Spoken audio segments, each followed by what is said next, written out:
13절의 말씀인데 짧은 말씀이기 때문에 다 함께 합독할 수 있기를 바랍니다.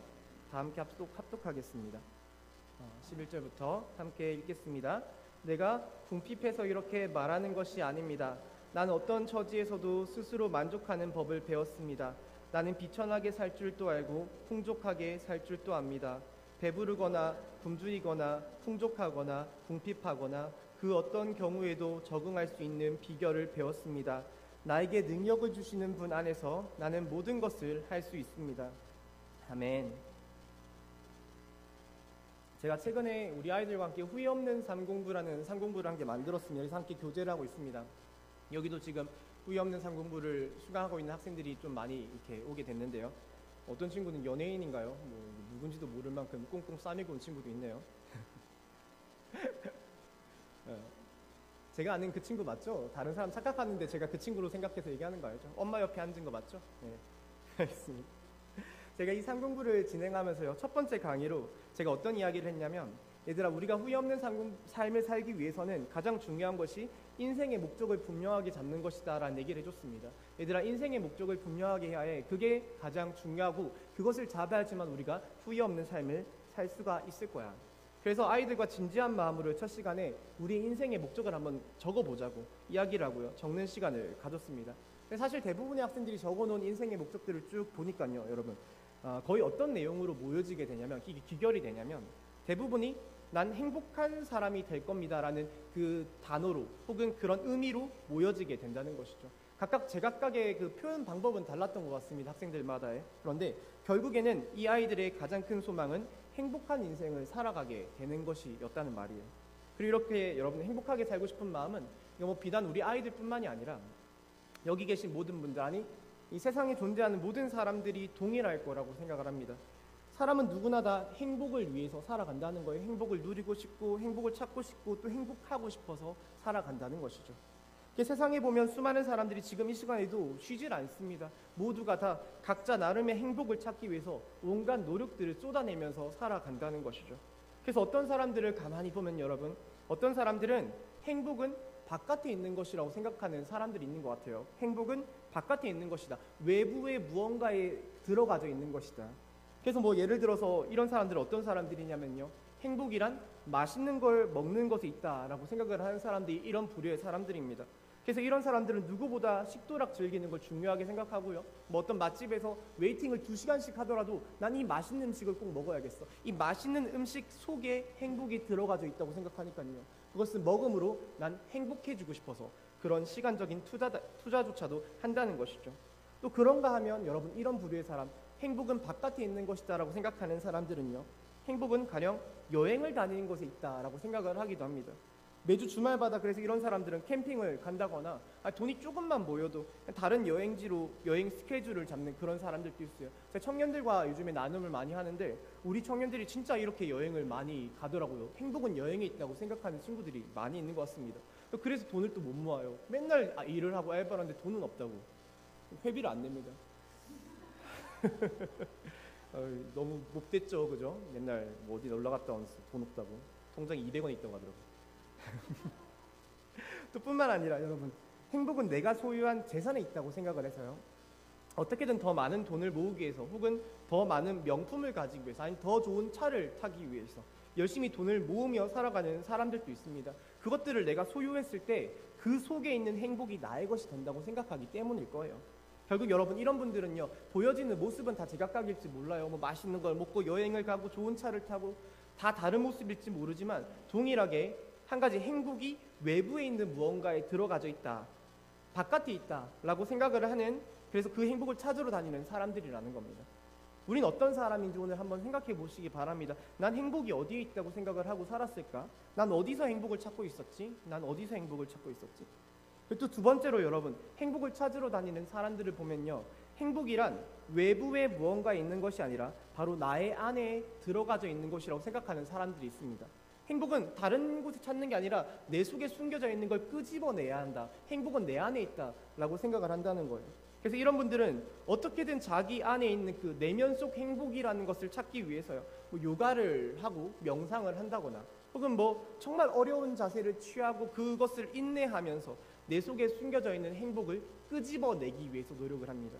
아니면 또 어디 공기 좋은 절 같은 곳을 가서, 요즘에 현대사회의 젊은 친구들이 여러분 굳이 종교가 불교가 아니더라도요, 절의 분위기가 좋아서 그 절을 하는 그 행위가 좋아서요, 절을 찾는 사람들이 굉장히 많이 늘고 있습니다. 유명한 연예인들도 그렇게 하고 있고요. 그런 분들은 불상 앞에 나아가서 몇백 번씩 절을 하면서 정신을 갈고 닦고요, 그 안에서 행복을 찾아내려고 한다는 거죠. 또 혹은 뭐 헬스장이나 필라테스나 크로스핏이나 여러 가지 건강에 좋은 활동들을 통해서 근육을 만들고 내적인 만족감을 높이려는 사람들도 많이 있습니다. 여러분, 이런 모습들도 마찬가지입니다. 결국 보여지는 모습들은 제각각이에요. 뭐 요가를 하거나 필라테스를 하거나 뭐 여러 가지 것들을 하거나 제각각이지만 전부 다 내 안에 행복이 숨겨져 있다고 생각하기 때문에 그 행복을 찾기 위해 노력하는 사람들의 모습이라는 거예요. 그래서 내 안에 행복이 있다고 생각하는 사람들은 여러분 이렇게 행복을 찾아 나서기 위해서요, 조금 더 나에게 집중을 합니다. 나를 조금 더 가꾸고요, 나를 세상에 표현하기 위해서 노력을 합니다. 그러다 보니까 요즘에 인스타나 트위터나 뭐 SNS 있지 않습니까? 그런 것들이 사람들에게, 젊은 세대들에게 더욱더 인기를 끌어모으게 되는 이유도요, 뭐 이런 겁니다. 여러분, 내 안에 행복이 있다고 생각하는 사람들이 나라는 존재를 누구보다 열심히 가꾸는 거예요. 그래서 하나의 잘 꾸며진 나를 작품화시키는 거죠. 몸매도 좋게 만들고요, 피부도 좋게 만들고요, 근육도 많게 만들고요. 그렇게 나를 하나의 작품화시켜서 그것을 사진으로 만들고 그것을 온라인상에 전시를 하는 겁니다. 여러분, 이게 SNS입니다. SNS. 나의 사진을 찍어서 나를 전시하고 또 그 모습에 사람들이 열광을 하면 할수록, 좋아요를 누르고 팔로우를 해주면 해줄수록 더욱더 그 사람들은 큰 내적 만족감을 가지게 된다는 거죠. 내가 제일 중요하고 내 안에 행복이 있다 보니까 나를 표현하는 세상이 요즘의 세상이라는 겁니다. 그래서 웃긴 게, 어떤 사람 같은 경우는 제가 책에서 읽었던 내용인데, 캐나다인가에 가서 뭐 오로라를 보려고 1년 반 동안 돈을 모아서 캐나다로 여행을 떠나는 사람이 있었다고 합니다.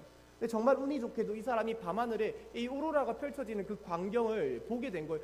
막 밤하늘에 멋있는 우주쇼가 펼쳐지게 된 겁니다. 근데 너무 웃기게도요, 이 사람이 오로라를 보자마자, 그것을 보게 될 순간 가장 먼저 했던 행동이 준비한 카메라를 가지고 오로라 사진을 촬영한 뒤에 자신의 SNS에 올리고 거기에 댓글을 다는 사람들에게 대댓글을 다는 모습이었다는 겁니다. 댓글을 서로 주고받는 모습이었다는 거예요. 여러분, 그 사람이 휴대폰을 통해 사람들과 소통을 하는 와중에도 분명 오로라는 밤하늘에 멋있게 펼쳐져 있었습니다. 그거 뭐 캐나다 간다고 볼 수 있는 게 아니라 정말 운이 좋아야 볼 수 있는 희귀한 광경이거든요. 그런데 그 사람은요, 오로라 사진을 촬영하자마자 계속해서 그 밤하늘에 펼쳐진 오로라는 무시한 채로 휴대폰 화면만을 쳐다보고 있었다는 거예요.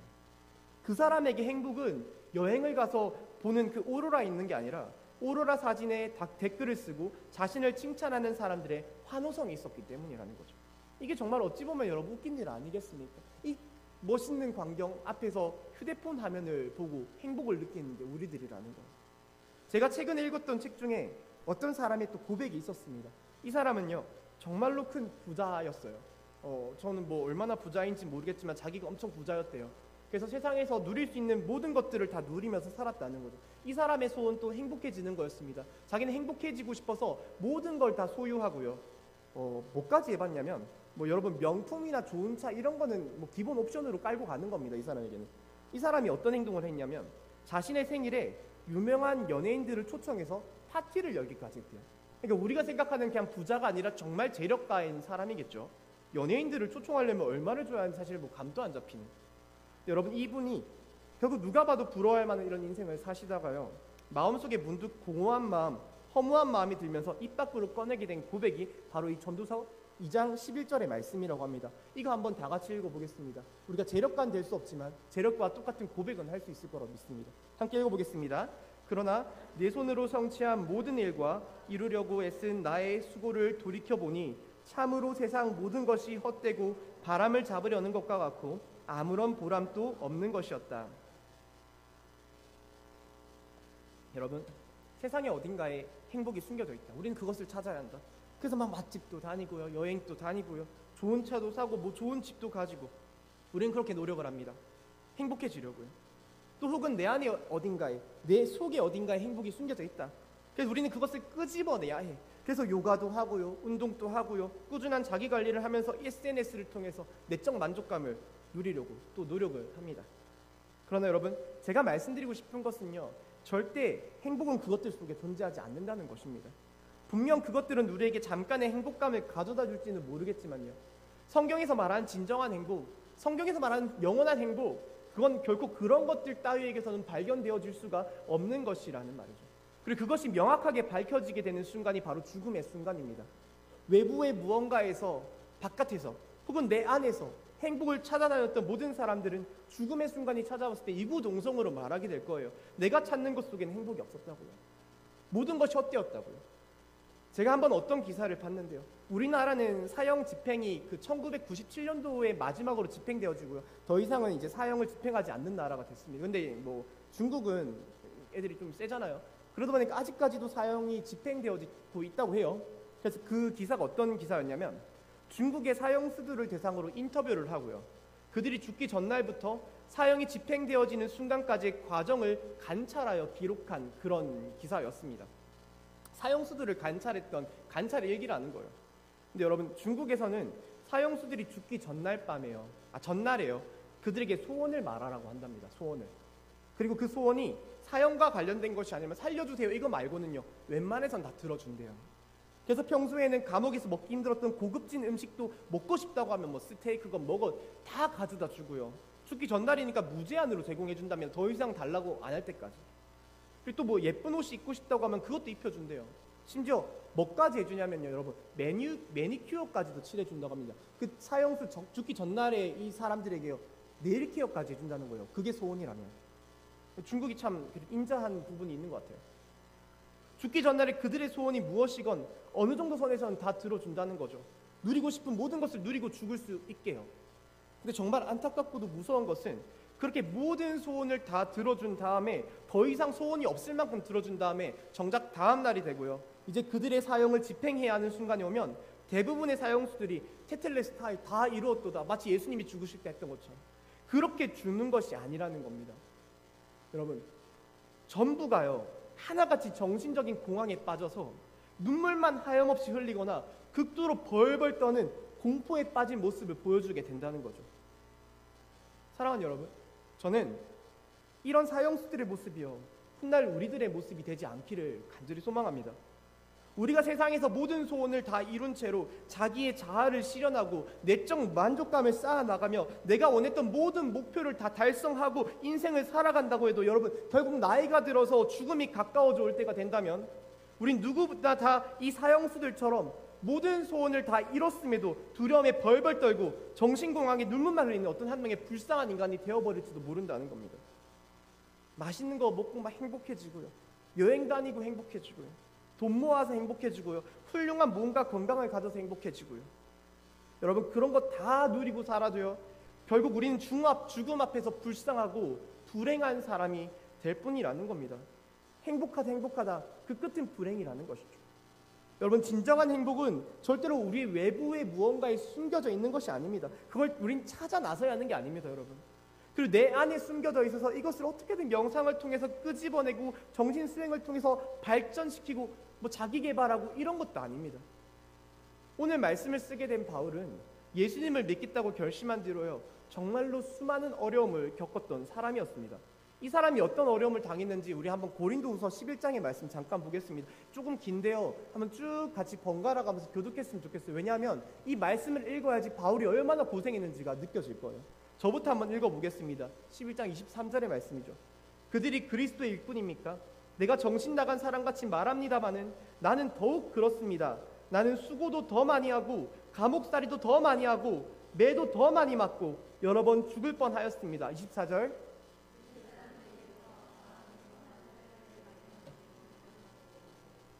채찍으로 맞은 것이 3번이요, 돌로 맞은 것이 1번이요, 파선을 당한 것이 3번이요, 밤낮 꼬박 하루를 망망한 바다를 떠다녔습니다. 26절.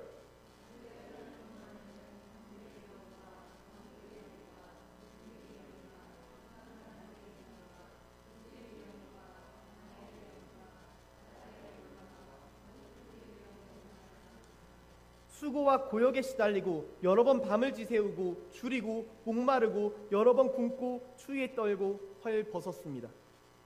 여러분, 바울은요, 예수님을 믿은 뒤로 사람이 상상하기 힘들 만큼 어려움을 겪은 사람이었습니다. 이 말씀만 읽어도 느껴지지 않으십니까? 제가 여기서 뭐 40번에 하나를 뺀 매가 죽기 직전까지 맞은 매다 이런 거 설명 안 해도요.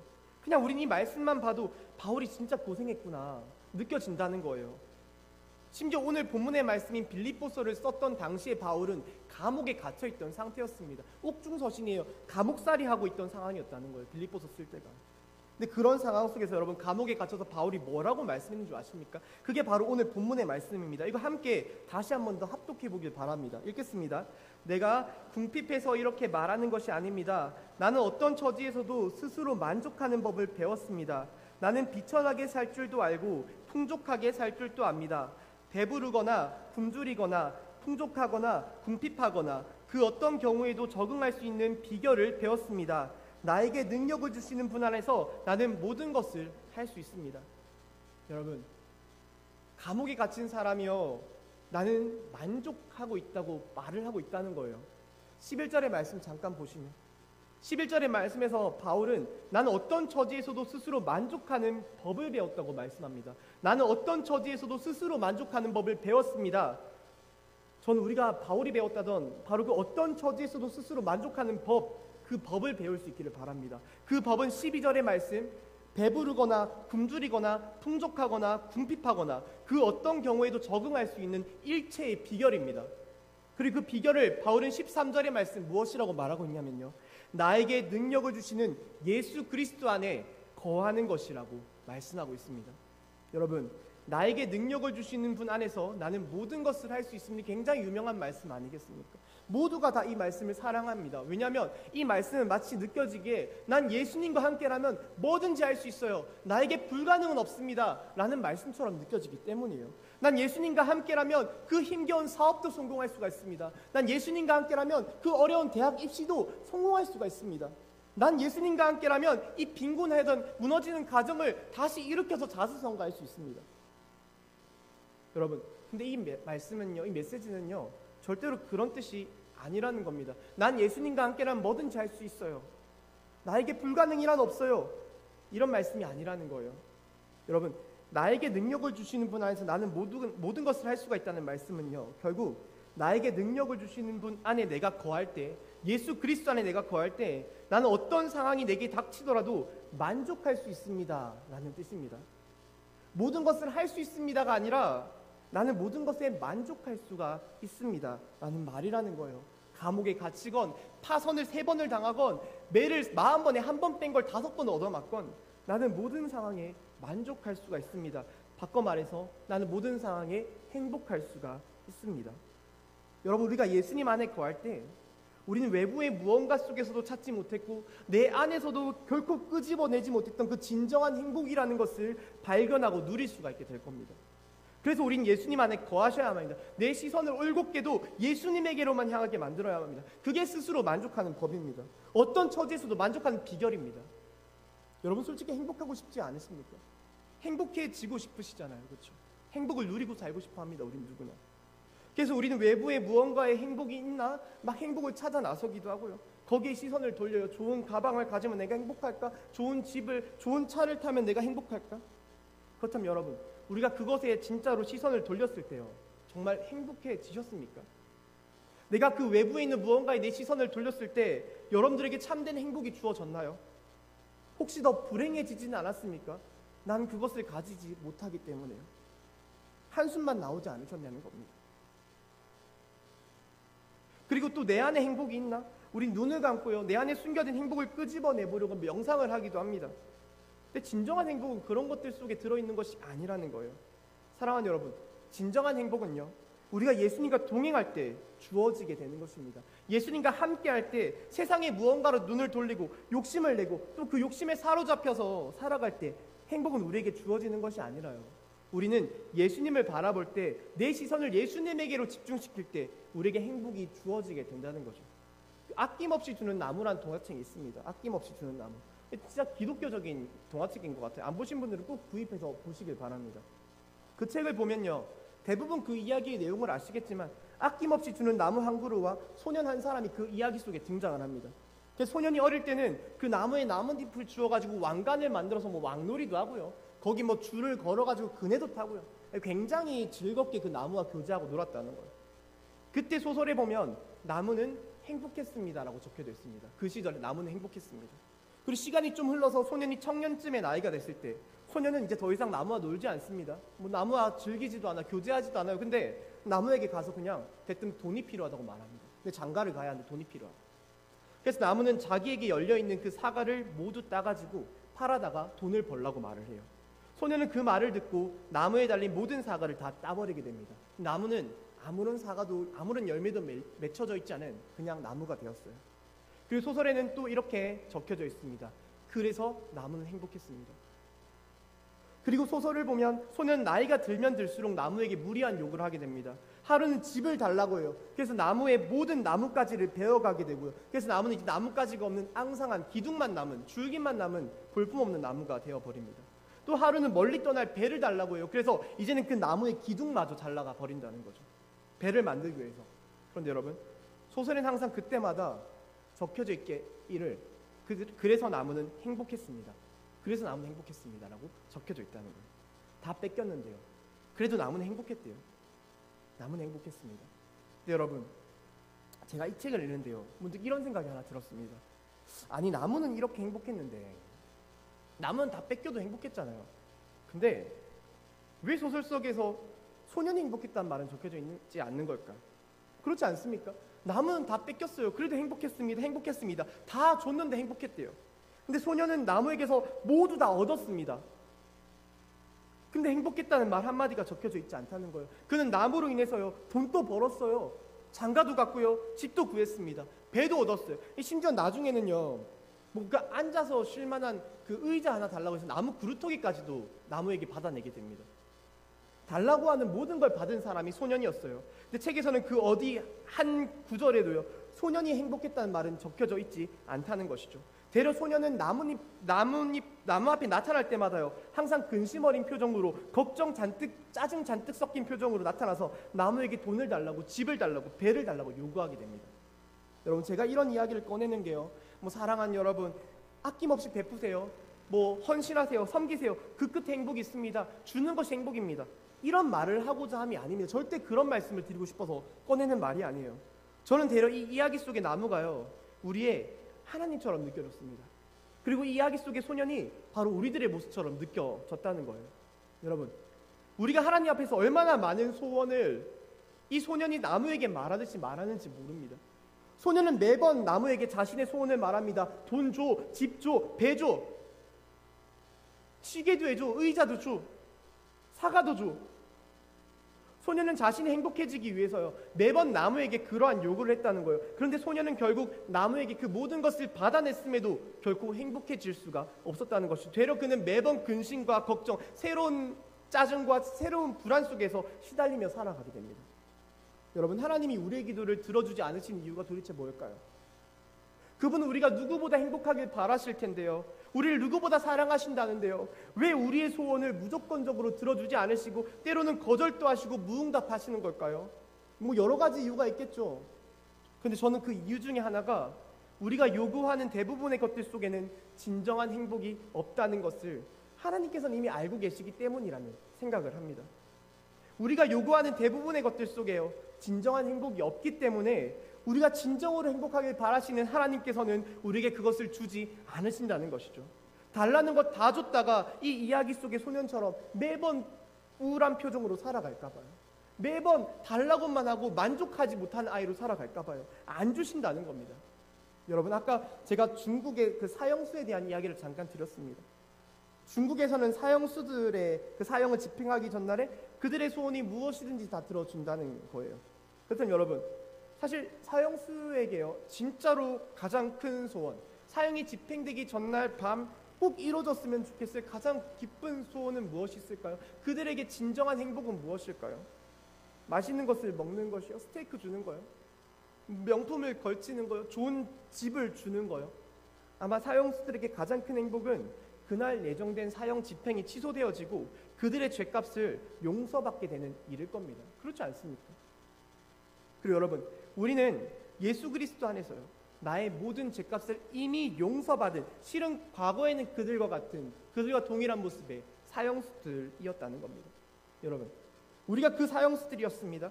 가장 큰 행복이 죄값을 용서받는 일이라고 여겼던 그 사형수들이 바로 우리들이었습니다. 그리고 이제 우리에게는 그 꿈만 같았던 죄값을 용서받은 행복이라는 것이 대가 없이 주어지게 되었다는 말이에요. 이제 말씀이 거의 끝나는데요. 오늘 제가 무슨 말씀을 드리고 싶은 거냐면요, 여러분, 우리는 이미 행복한 사람이라는 겁니다. 어떻게 하면 행복할 수 있을까를 고민하고 살아가는 사람들이 아니라 이미 우린 행복한 사람들이라는 거예요. 우리에겐 이미 말할 수 없는 진정한 행복이 주어졌다는 거죠. 그래서 우리는 언제든지 행복하게 살 수 있습니다. 지금 또 엄청난 행복감을 느끼며 살 수 있어요. 여러분, 지금 마음만 먹으시면요, 눈물 한 방울 흘릴 수 있습니다. 예수님 안에서 구원받은 우리는 엄청난 행복감에 취하며 살 수가 있다는 거예요. 근데 왜 우리가 지금 이 시간 정작 행복하지 못하다고 느끼냐면요, 왜 우리가 때로는 나는 불행해라는 생각을 가지게 되냐면요, 자꾸만 행복을 다른 데서 찾으려고 노력하기 때문이라는 거예요. 자꾸만 행복을 다른 데서 찾으려고 시선을 돌리니까요, 행복이 보이지 않는 겁니다.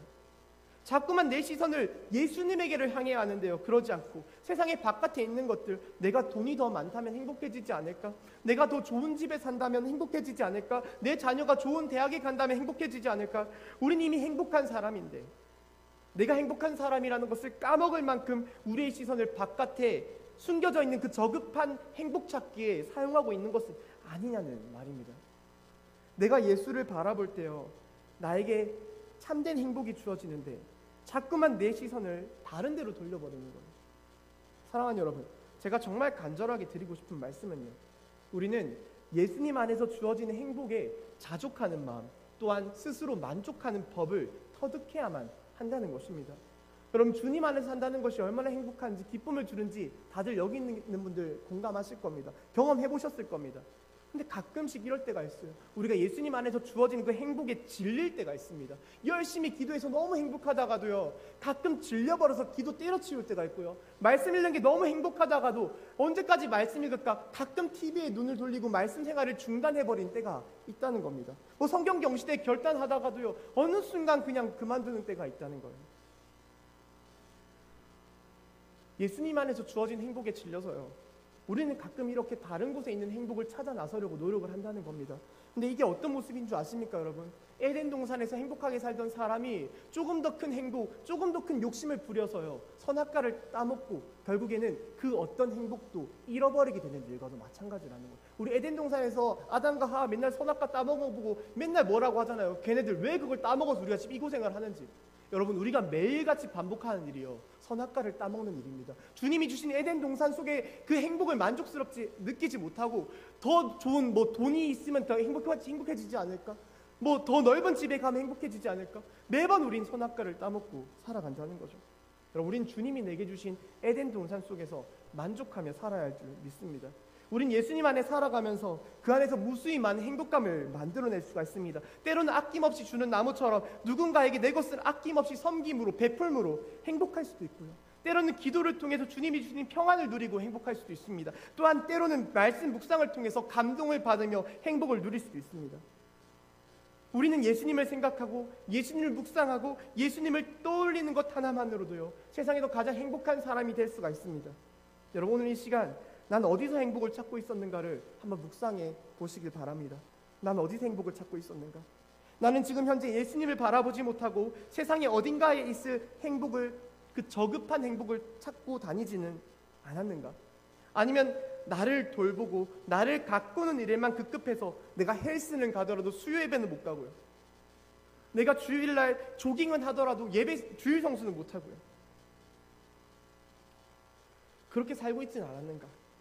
진정한 행복은 내가 예수를 바라보고 예수를 생각하며 예수와 동행할 때 우리에게 주어지게 된다는 오늘의 메시지를요, 마음판에 새겨주시길 바랍니다. 우리 이 시간 함께 찬양 불렀으면 좋겠는데, 우리 아까 불렀던 행복이라는 찬양 같이 불렀으면 좋겠습니다. 어떤 것이 진짜 행복인지를 묵상하며 같이 부르길 바랍니다. 조금만 더 높여주세요.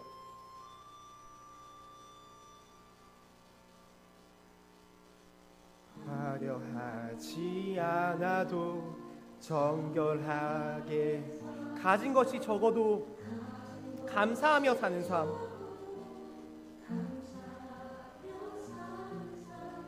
내게 주신 작은 일 나눠주며 사는 삶, 이것이 나의 삶의 행복이라. 눈물 날 일 많지만 기도할 수 있는 것, 눈물 날 일 많지만 억울한 일 많으나 주를 위해 참는 것, 비록 짧은 작은 삶 주 뜻대로 사는 것, 이것이 나의 삶의 행복이라오.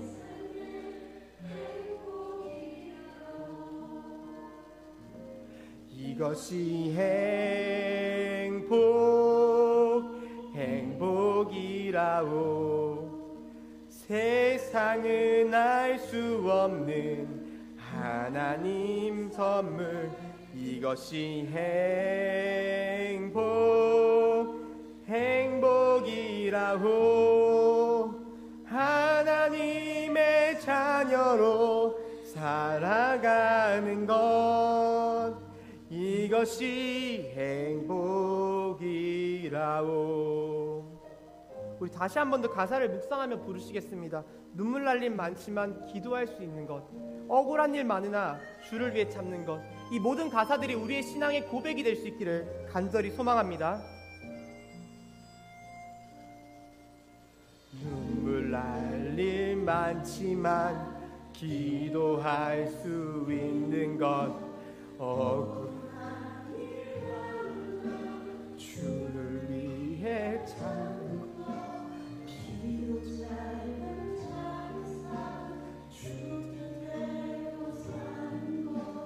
이것이 나의 삶의 행복, 이것이 행복이라오.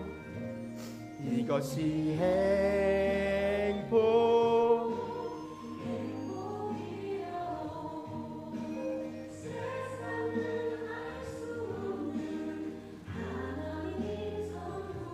이것이 행복이라오. 하나님의 자녀로 살아가는 것, 이것이 행복이라오. 행복이라오.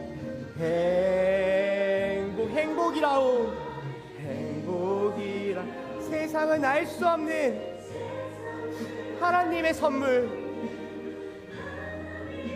이것이 행복이라오. 하나님의 자녀로 살아가는 것, 이것이 행복이라오.